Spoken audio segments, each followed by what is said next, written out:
బాలయ్య ఆగ్రహం, దేవినేని అడ్రస్ గల్లంతు. తెలుగుదేశంతో ఆ కుటుంబానికి విడదీయరాని అనుబంధం ఉంది. పార్టీ ఆవిర్భావం నుంచి ఆ కుటుంబ సభ్యులు ఎమ్మెల్యేలుగా పోటీ చేస్తూనే వచ్చారు. 2019లో మినహా ప్రతిసారి గెలిచారు. విభజన తర్వాత టీడీపీ ప్రభుత్వం ఏర్పడినప్పుడు ఆ ఫ్యామిలీ నెంబర్ 2గా ఫోకస్ అయ్యారు. అలాంటి కుటుంబానికి గత ఎన్నికల్లో టికెట్ దక్కకుండా పోయింది. పార్టీ గెలిచింది, ప్రాధాన్యత దగ్గుతుందని అనుకుంటే అది కూడా లేకుండా పోయింది. ఇంతకీ ఎవరా మాజీ మంత్రి? పార్టీ ఒక్కసారిగా ఆయనకు ప్రయారిటీ తగ్గించడానికి కారణమేంటి? సదరు నేతని ఎవరైనా పర్సనల్ గా తీసుకుని తొక్కేశారా?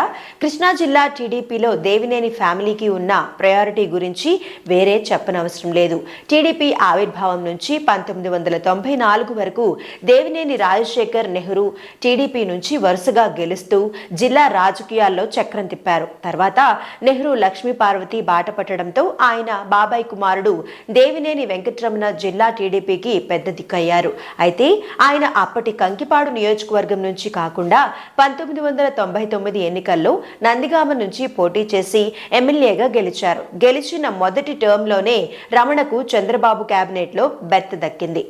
మంత్రిగా ఉన్న రమణ కొన్ని నెలలకే రైలు ప్రమాదంలో దుర్మరణం పాలయ్యారు.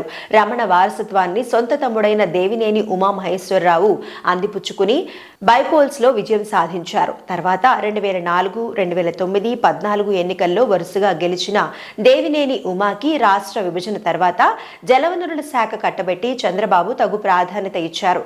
అప్పట్లో పోలవరం ప్రాజెక్టు పనులను పరుగులు పెట్టిస్తూ ఉమా పార్టీలో కీలకంగా ఎదిగారు. జిల్లాలో ఎక్కడా పార్టీ కార్యక్రమం జరిగినా ఆయన ఉండాల్సిందే అన్నట్లు చలాయించారు. అప్పట్లో దేవినేని ఉమాకి కృష్ణా జిల్లా సీఎం అన్న ట్యాగ్ లైన్ ఉండేదంటే పరిస్థితి అర్థం చేసుకోవచ్చు. 2019 ఎన్నికల్లో దేవినేని ఉమా తొలిసారి పరాజయం పాలైనప్పటికీ ఆయనకు పార్టీలో చంద్రబాబు మంచి ప్రాధాన్యత ఇచ్చారు.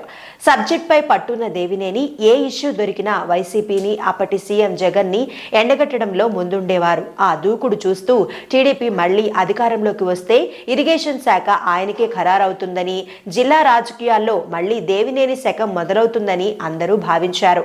అయితే గత ఎన్నికల్లో ఉమాకి అసలు టికెట్టే దక్కలేదు. అంతకు ముందు మైలవరంలో ఉమాపై వైసీపీ నుంచి గెలిచి టీడీపీలో చేరిన వసంత కృష్ణప్రసాద్ టికెట్ ఎగరేసుకుపోయారు.